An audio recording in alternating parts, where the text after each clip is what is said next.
Actes chapitre 9, verset 23 à verset 30. Actes chapitre 9, verset 23 jusqu'à 30. On se tient debout.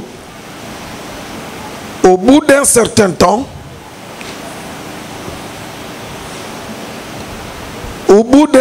temps, les Juifs se concertèrent pour les tuer.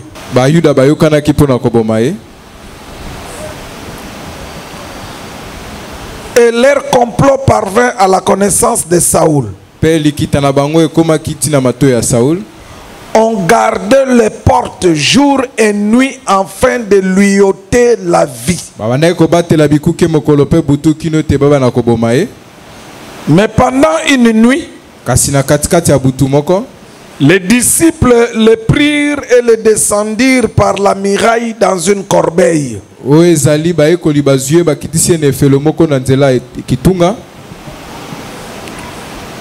Lorsqu'il se rendit à Jérusalem, on saute cette partie-là. Lorsqu'il se rendit à Jérusalem, Saoul tâcha se joindre aux disciples. Alors, verset 27, alors Barnabas, l'ayant pris avec lui, le conduisit vers les apôtres.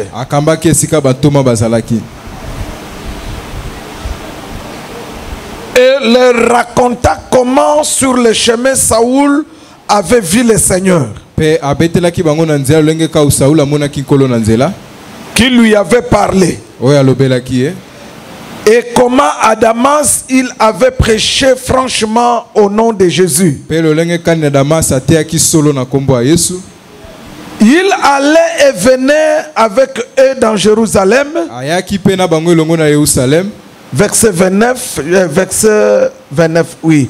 Il parlait aussi et discutait avec les hellénistes. Mais ceux-ci cherchaient à lui ôter la vie. Le frère l'ayant su, l'amenèrent à Césarée et le firent partir pour Tarse. Que le Saint-Esprit ajoute l'explication à ces Écritures pour notre édification dans le nom de Jésus-Christ de Nazareth. L'honneur, la domination, la force, l'autorité, la louange et le règne pour des siècles des siècles.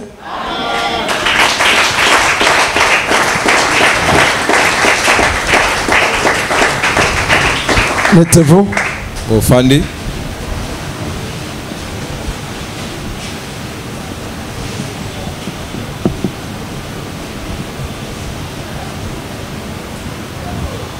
Voilà. Nous sommes au dernier jour de notre marche de prière. La parole de Dieu dit ceci. Vaut mieux la fin d'une chose que son commencement. Commencer une chose, ce n'est pas un problème. Mais arriver à la fin, c'est ce qui compte. Tu peux bien commencer, mais sans arriver à la fin. Mais quelqu'un peut venir vers la fin et il termine. Souvent, ceux qui commencent ne terminent pas. Mais je veux que dans la vie, que tu marches avec un principe. Vaut mieux la fin d'une chose que son commencement. On a commencé le mercredi. Il faut qu'on termine aujourd'hui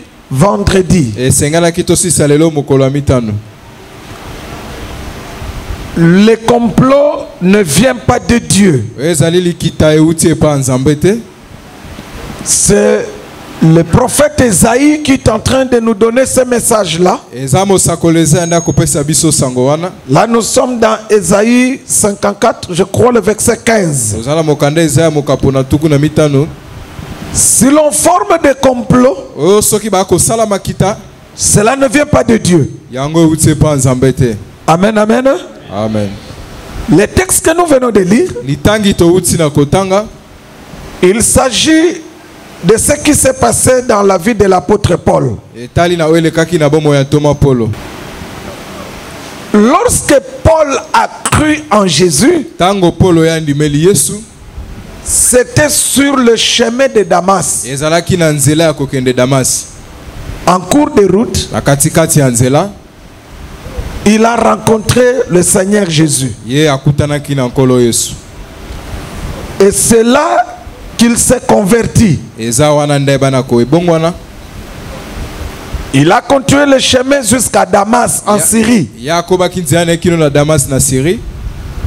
Arrivé à Damas, Dieu, le Seigneur l'envoya chez Ananias, qui était un disciple qui croyait en Jésus. Il était à Damas. Ananias a parlé à Paul de ce qui concerne Jésus. Et Ananias a fait baptiser Paul. Après cela, Paul a commencé à prêcher Jésus aux Juifs. Les Juifs qui sont à Damas. Alors, qu'est-ce que Paul leur enseignait? Écoutez la prédication de Paul au commencement de son ministère. Paul enseignait aux Juifs, leur disant que Jésus est le Christ.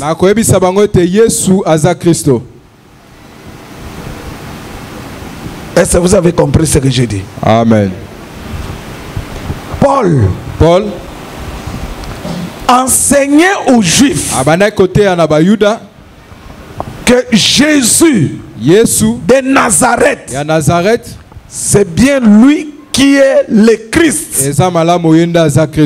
Vous savez que le Juif attend jusqu'aujourd'hui le Christ. Selon les prophéties de la parole,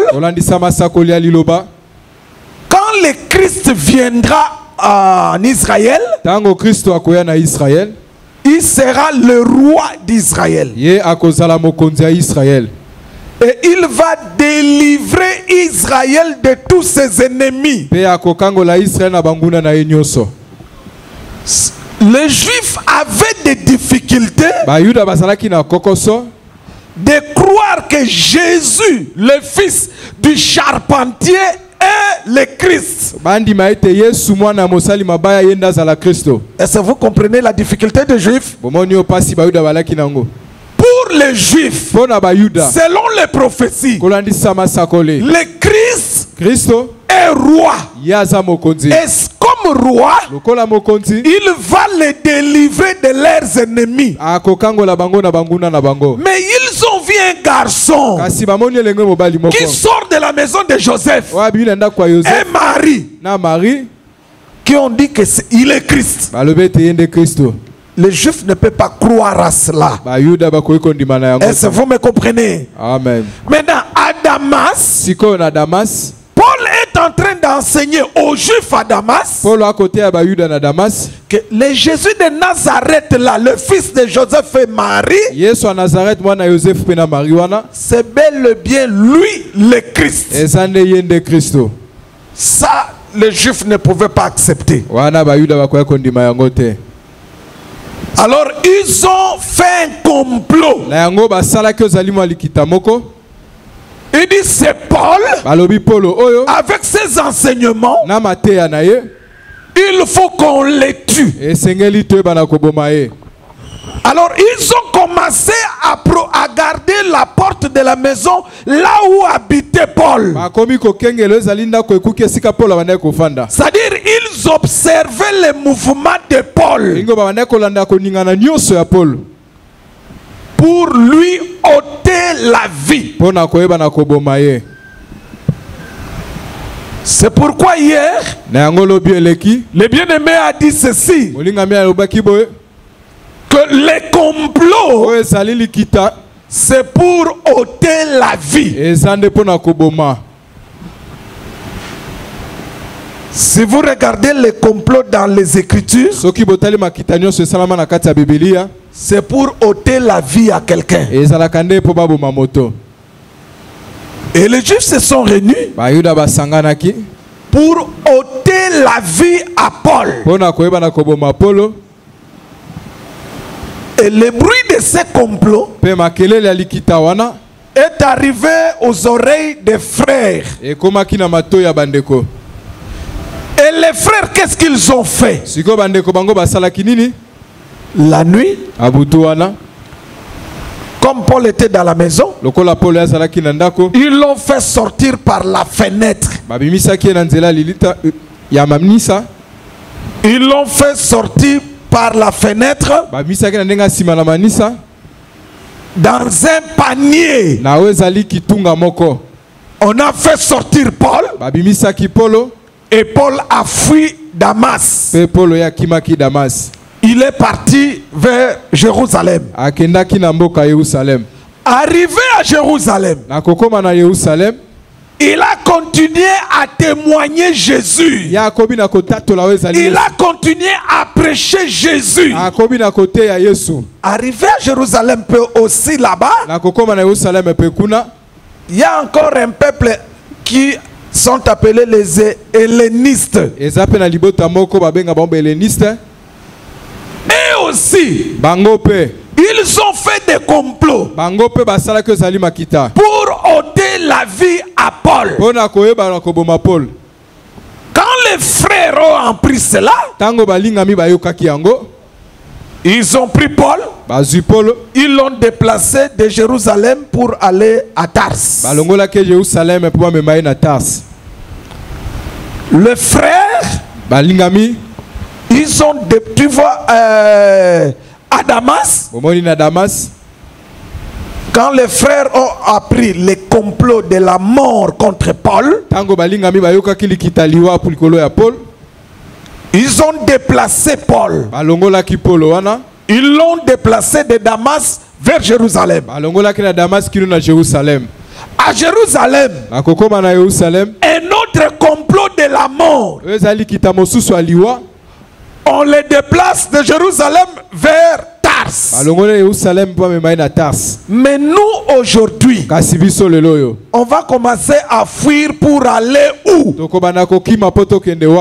La seule solution pour nous, c'est de prier pour renverser les projets, les complots. Est-ce que quelqu'un me comprend? Amen. Si pour Paul, la solution était de le déplacer d'une ville à une autre ville,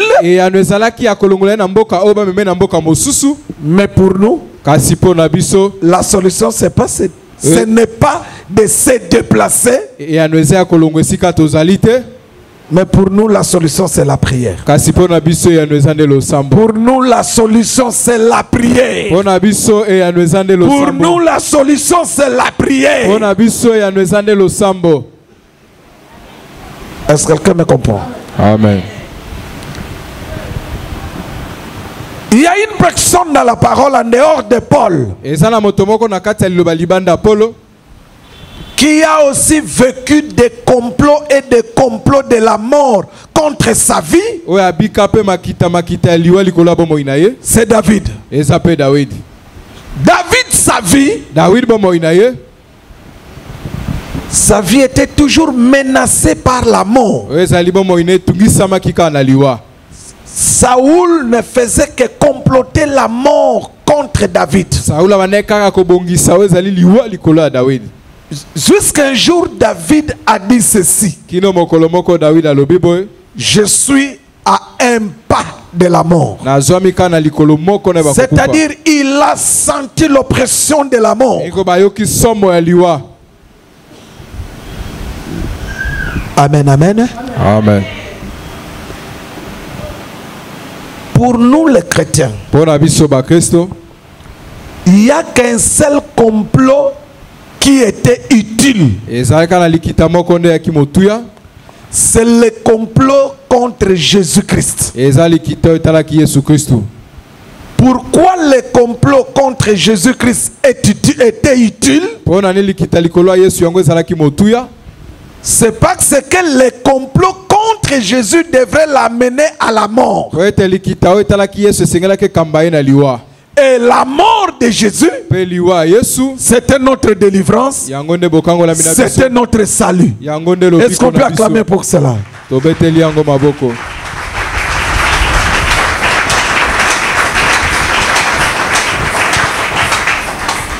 Comme Jésus est mort et qu'il est ressuscité, sa mort nous a donné la vie. S'il y a complot aujourd'hui, ça n'a plus d'importance. Nous devons le détruire. Nous ne devons pas laisser ces complots-là arriver. Amen, amen. Beaucoup de complots dans les Écritures. David a vécu cela comme je l'avais dit. Le roi Saoul, quand il a appris que David, c'est lui qui est le roi qui va le remplacer, et surtout, lorsque Saoul a vu les femmes chantaient pour la gloire de David, la colère de Saoul était montée, et c'est là qu'il s'est décidé d'ôter la vie à David. David, il fouillait, mais il priait aussi. Il était un homme de prière. Parmi les gens qui priaient beaucoup dans l'ancienne alliance, nous avons David. Et la prière de David l'a sauvé de beaucoup de circonstances. Un jour, David a dit, l'épouvante de la mort me saisit. Le sépulcre de la mort m'entoure. S'il y a un complot de la mort contre quelqu'un, tu vas commencer à sentir l'oppression de la mort. Est-ce que quelqu'un me comprend? Amen. Et ils forment des complots. Et ils parlent. Leurs paroles, ça donne la force à l'esprit des morts de venir attaquer la vie de quelqu'un. Mais qu'est-ce qu'il faut faire? Est-ce qu'il faut croiser les doigts? Est-ce qu'il faut seulement dire, comme beaucoup disent, que ce qui est révélé est condamné? En fait, j'ai cherché d'abord ce verset-là, je ne l'ai pas trouvé. Est-ce que quelqu'un connaît d'abord ce verset-là?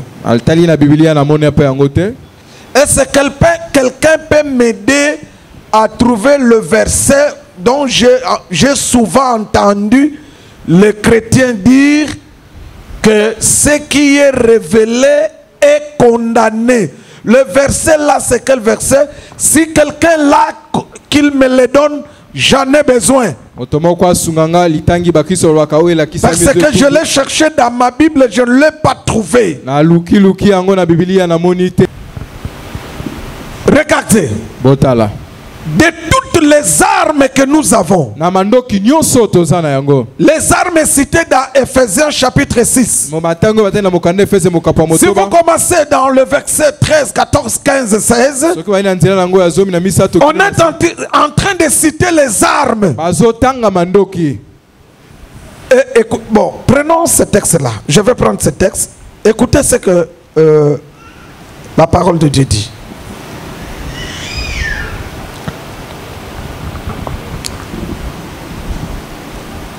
Ephésiens chapitre 6, verset 14, on dit tenez donc ferme. Non, le verset d'abord 13, il est écrit. C'est pourquoi prenez toutes les armes de Dieu afin de pouvoir résister dans les mauvais jours. 14, tenez donc ferme. Ayez à vos reins la vérité pour ceinture. Revêtez la cuirasse de la justice. Et on continue, on saute, on prend le verset 18. Le verset 18. Écoutez ce que l'on dit. Faites en tout temps par l'esprit toutes sortes de prières. Toutes sortes de prières. C'est qu'il y a des sortes de prières. Amen, amen. Amen. Il y a des sortes de prières. Tu as les armes, mais on dit faites toutes sortes de prières. Toutes les armes qu'on peut avoir, il faut les manipuler par la puissance de la prière. Et dans la prière, il y a plusieurs sortes de prières. Nous avons par exemple la prière de supplication. La prière de supplication. La prière de supplication, c'est une prière où on s'adresse à Dieu. Nous demandons les secours de Dieu dans nos vies. Nous demandons à Dieu d'intervenir dans une situation. Et cette prière de supplication, on dit par exemple, tendre Père, Seigneur Dieu d'amour, Dieu de miséricorde, je t'en supplie Seigneur. C'est-à-dire, dans la prière de supplication, l'homme s'humilie. Il cherche les secours de Dieu. Il y a aussi la prière d'autorité. Je prends seulement quelques exemples. Je prends quelques exemples seulement. La prière d'autorité, c'est une prière où nous nous adressons aux forces des ténèbres.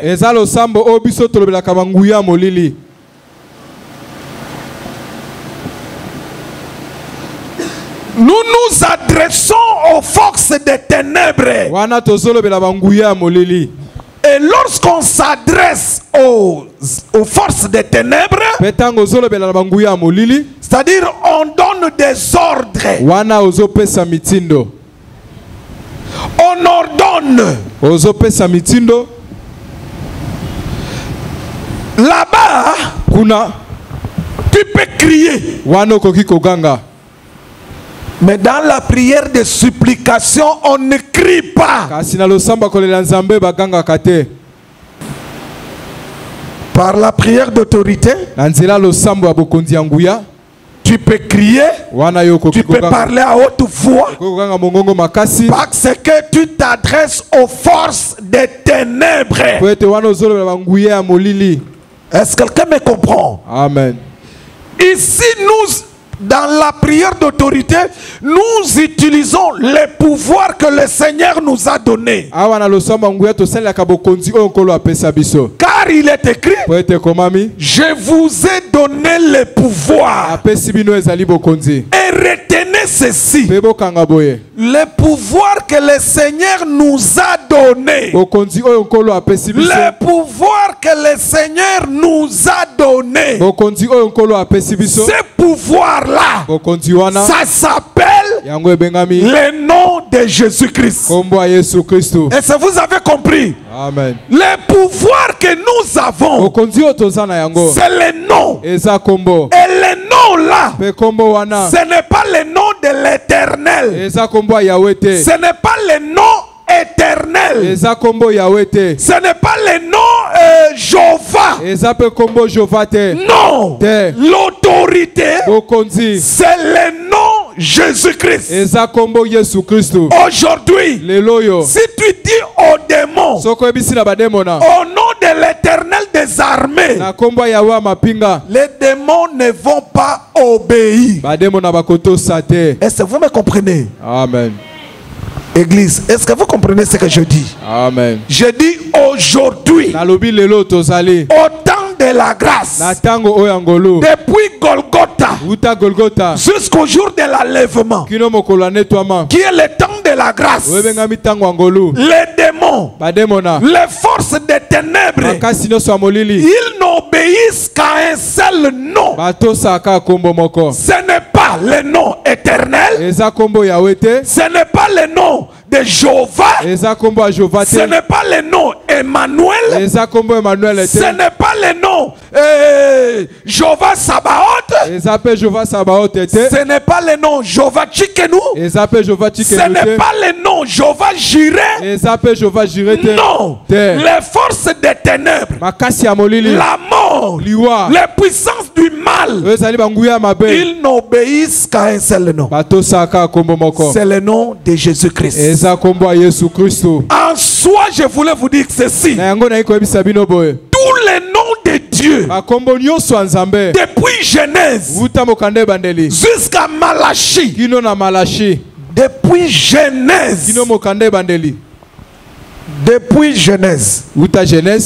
jusqu'à Malachie, tous les noms de Dieu que vous lisez là-bas, tous ces noms-là c'est l'ombre, ça annonçait le véritable nom. Parce que beaucoup de gens n'ont pas l'air de comprendre. Jusqu'aujourd'hui, j'entends souvent les mamans dans les réunions, quand ils chantent, ils continuent toujours à chanter Yahweh, Yahweh. Je vous ai toujours dit, ces noms-là dans la grâce, ça n'existe plus. Ceux qui chantent Yahweh, ceux qui chantent éternel, ils n'ont pas l'enseignement. Le nom de éternel des armées. Les gens aiment ce nom-là. Éternel des armées. Parce qu'on a ajouté des armées. Il croit qu'il va descendre avec l'épée pour tuer les gens. Vous aimez ça. Mais tous ces noms, éternel des armées, Yahweh, Jéhovah Jireh, Jéhovah Tchikenu, Jéhovah Nissi, tous ces Jéhovah que vous connaissez, tous ces noms-là, ça annonçait le véritable nom. Ça parlait du véritable nom. Et depuis que le véritable nom est venu, tous les autres noms-là disparaissent. Je reprends. Cette histoire, dans cette église, ça doit rester comme ça. Je dis ceci. Tous les noms Le nom de Dieu, depuis Genèse jusqu'à Malachie, tous les noms que vous lisez dans les Écritures, ça annonçait le véritable nom. Et quand le nom là est venu, les autres noms disparaissent. Parce que les autres noms de Genèse à Malachie, c'est l'ombre. Même les noms que vous aimez beaucoup, Éternel des armées, c'est l'ombre du nom de Jésus-Christ. Même le nom de Yahweh, c'est l'ombre du nom de Jésus-Christ. C'est-à-dire, le nom éternel des armées conduisait vers Jésus. Le nom Yahweh conduisait vers Jésus. Et depuis la Pentecôte, quand le Saint-Esprit est descendu, le Saint-Esprit ne prêche qu'un seul nom, c'est le nom du Seigneur Jésus-Christ. Et depuis ce jour-là, depuis la Pentecôte, tous les autres noms doivent disparaître. Comme Jean-Baptiste. Comme Jean-Baptiste a disparu, tous les noms de Dieu de Genèse à Malachie doivent aussi disparaître pour laisser la place à un seul nom. Dans le royaume de Dieu, aujourd'hui, dans notre temps, il n'y a qu'un seul nom. Le péché ne connaît qu'un seul nom. C'est le nom de Jésus-Christ. La mort ne connaît qu'un seul nom. C'est le nom de Jésus-Christ. Les dominations, les autorités, les principautés, toutes les puissances des ténèbres ne connaissent qu'un seul nom. C'est le nom du Seigneur Jésus-Christ. Est-ce que quelqu'un me comprend? Laissez le nom de Jésus prendre sa place dans l'église. Ce n'est pas l'église de l'Éternel des armées. Je suis désolé. Ce n'est pas l'église de l'Éternel des armées. L'église, ce n'est pas l'église de Yahweh. Non. Ce n'est pas l'église de Yahweh. Ce n'est pas l'église de Jéhovah. Ce n'est pas l'église d'Emmanuel. C'est l'église du Seigneur Jésus-Christ. C'est l'église du Seigneur Jésus-Christ. Il a dit, sur cette pierre, je bâtirai mon église. Laissez l'église de Jésus à Jésus. Les autres noms, c'est réellement ces noms, mais c'était l'ombre. Ça nous conduisait. Comme le véritable nom Jésus-Christ est là, tous les autres noms disparaissent. Tous les autres noms disparaissent. Tous les autres noms disparaissent. Ils n'ont plus de place dans l'église. Est-ce que vous me comprenez? Amen. Donc ça ne sert à rien de chanter Yahweh, Kumama. Ça n'a pas de place dans l'église de Jésus. Dans l'église de Jésus, on chante Jésus, on adore Jésus, on parle Jésus, tout est centré sur Jésus. L'enseignement c'est Jésus, le nom évoqué c'est Jésus, la gloire c'est Jésus. Quelqu'un me comprend? Et pour confirmer cela,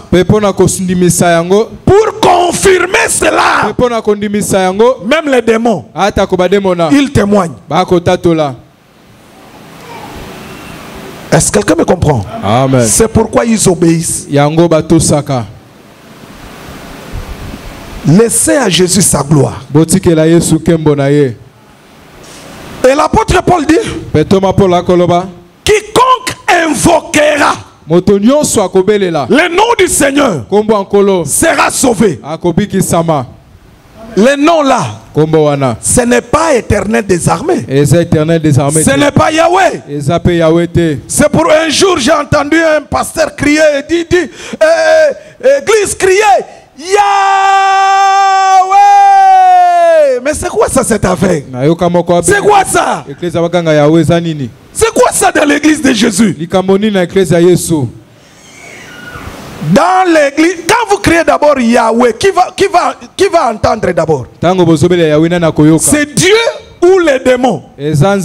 Parce que Dieu ne reconnaît plus ce nom-là. Les démons ne reconnaissent même pas ce nom-là. Donc quand vous l'invoquez pourquoi? Mais ce que je sais, les démons, ils témoignent, ils obéissent au nom de Jésus-Christ. La maladie obéit au nom de Jésus-Christ. La mort obéit au nom de Jésus-Christ. Les forces des ténèbres obéissent au nom de Jésus-Christ. C'est pourquoi je dis à quelqu'un, si tu invoques le nom du Seigneur, si tu invoques le nom, si tu invoques le nom, quel nom? Le nom du Seigneur Jésus-Christ. Tu seras sauvé. Aujourd'hui, nous allons invoquer le nom du Seigneur Jésus-Christ pour être sauvé de tout complot de la mort. Et vous allez voir le résultat. Vous me croyez? Quelqu'un peut se tenir debout?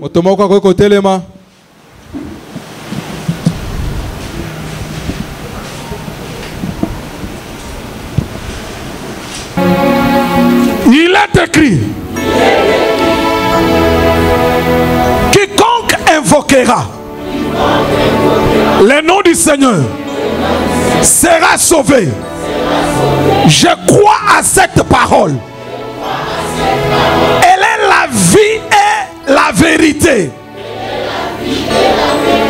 Aujourd'hui, l'esprit et la vie de cette parole puisse s'accomplir dans ma vie.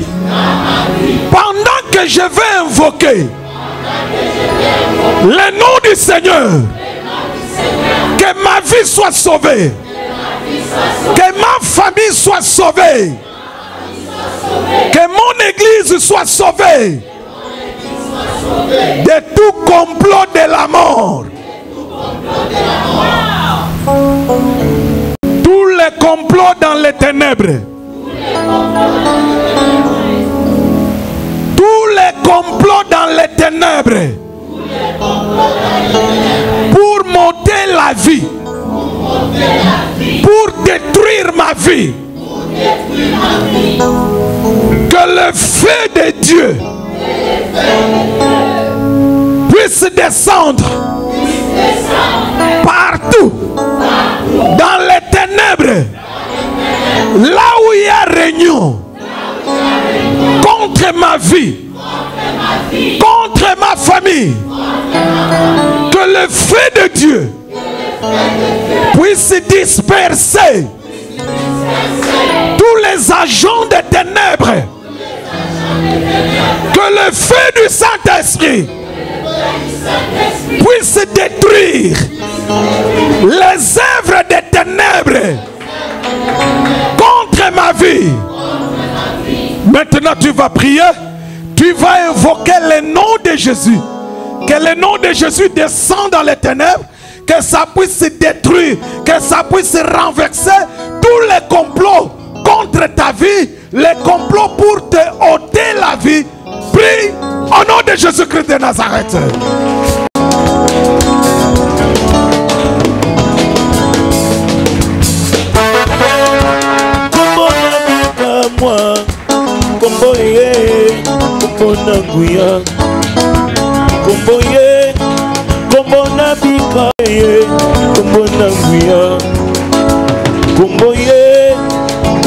na bikamwa kombo ye kombo na nguya kombo ye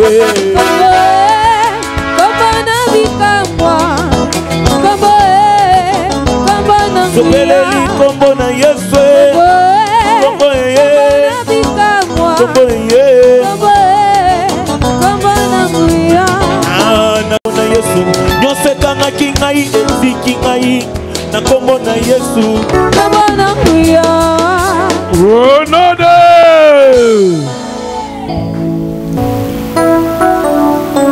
complot nyonso ya ténèbre bisika wapi bazwaki ba décision ya koboma ngai ya koboma mutu moko na libota na nga ya koboma mutu moko na église na nga ba complot wana to annuler yango eza volonté ya Nzambe te ekosalema te po ete mutu moko akufaki mutu moko basalelaki ye ba complot ezali Jésus-Christ liwa na Yesu na lisekwa ya Yesu ekangolanga na liwa elingi koloba ba complot nyonso ya liwa contre vie nanga contre libota nangai contre église nanga ekosimba te na annule yango maloba nyonso ya complot ya liwa jour na yango heure na yango circonstance na yango date na yango lieu na yango po ekokisama maloba wana complot wana na annule yango na efface yango na détruire yango ozo annuler maloba ya liwa lieu ya liwa circonstance ya liwa l'heure ya liwa na date ya liwa o basi batie ozo effacer ozo annuler yango au nom de Jésus-Christ de Nazareth.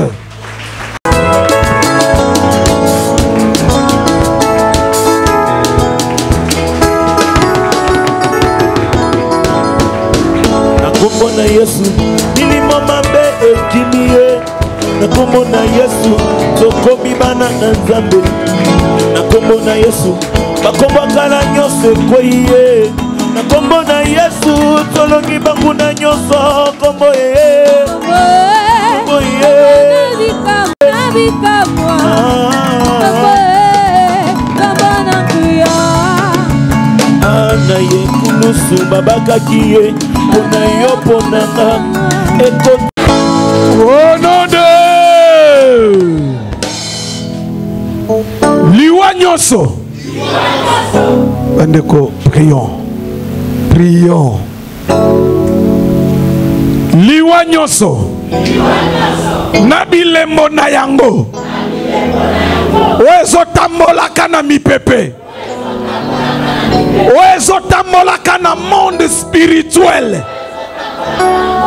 contre vie nanga contre mutu moko ya libota na ngai contre mutu moko ya église nanga liwa wana na bilembo na yango eyamba moto bandako ya misango moto liwa na bilembo nango